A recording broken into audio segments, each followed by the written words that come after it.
Hello बच्चों।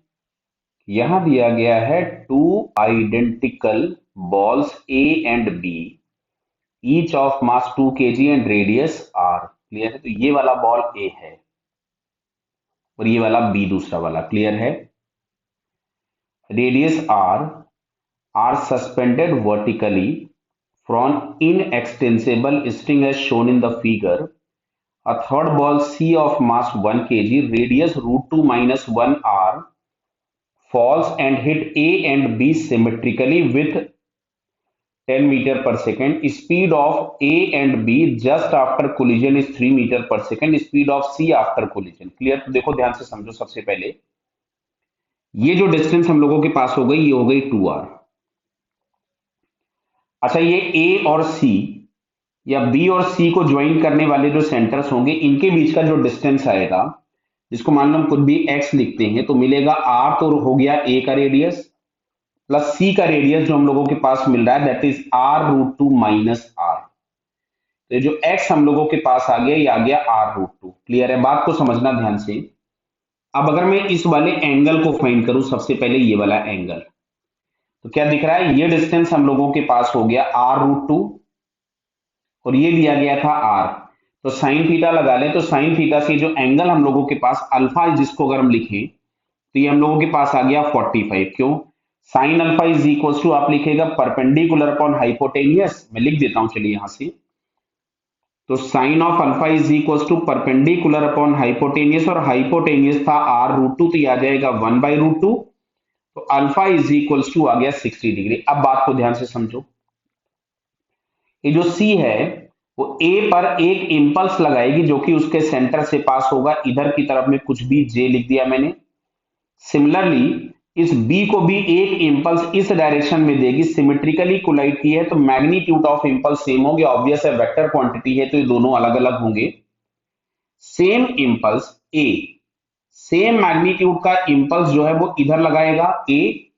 Similarly B जो होगा वो सेम मैग्नीट्यूड का इंपल्स लगाएगा इस पे, इधर की तरफ में। क्या ये बात क्लियर हुई? हुई। अच्छी बात है।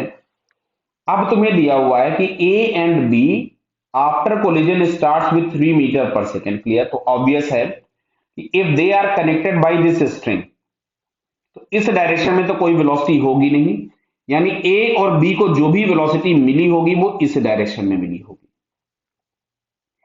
इस डायरेक्शन में क्या होगा? अब ये वाला एंगल अगर 45 था तो ये भी 45 हो जाएगा, तो ये भी एंगल 45 ही आएगा।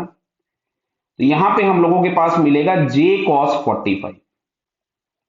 तो जो j cos 45 होगा वही उसको एक वेलोसिटी प्रोवाइड कराएगा, तो वही उसी उसी इंपल्स की वजह से बाकी जो वर्टिकल इंपल्स आएगा उसको स्ट्रिंग जो होगी वो एब्जॉर्ब कर लेगी या बैलेंस कर देगी। तो हम लोग यहां से लिखते हैं j cos 45 is equal to m of a into velocity of a। Clear है? तो j √2, cos 45 की वैल्यू लिख दी। मास ऑफ a दिया गया था 2 kg और वेलोसिटी है 3। मतलब यहां से हम लोगों के पास मिला j/√2 इज इक्वल टू 6। ये हमको फर्स्ट इक्वेशन मिल गया। क्लियर है बेटा? अब ध्यान से देखो, वापस आते हैं हम लोग सी पे। अगर हम लोग वापस आए तो क्या हमको दिख रहा है कि ये जो एंगल होगा, दिस एंगल इज अगेन 45।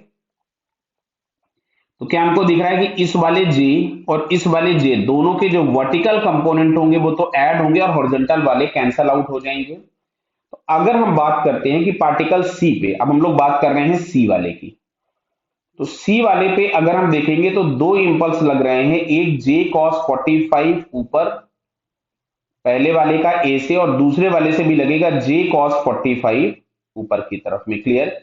तो जो टोटल इंपल्स लगेगा, जिसको हम कुछ भी J डैश लिख दें, तो ये हमारे पास हो गया 2J cos ऑफ 45। क्लियर है?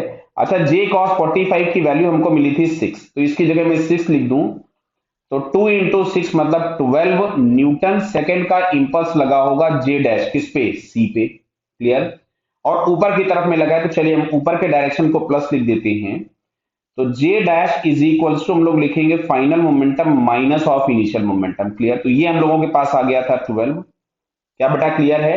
अब इनिशियली बोला गया था कि it is moving downwards with 10 metre per second. अगर वो 10 मीटर पर सेकेंड से आ रहा था तो मैं इनिशियल मोमेंटम यहां लिख देता हूं। तो क्या मैं उसको माइनस लिखूं m इंटू वी नॉट? क्यों? क्योंकि हम लोगों ने अगर इस जे को प्लस लिखा है मतलब हम ऊपर वाले डायरेक्शन को पॉजिटिव एज्यूम कर रहे हैं। तो ऊपर वाले डायरेक्शन को अगर आपने पॉजिटिव ले लिया है तो नीचे वाला निगेटिव होगा, जो कि हम लोगों के पास मिलेगा -10 केजी मीटर पर सेकेंड। क्या बेटा क्लियर हो रही बात? Momentum KG metre per second.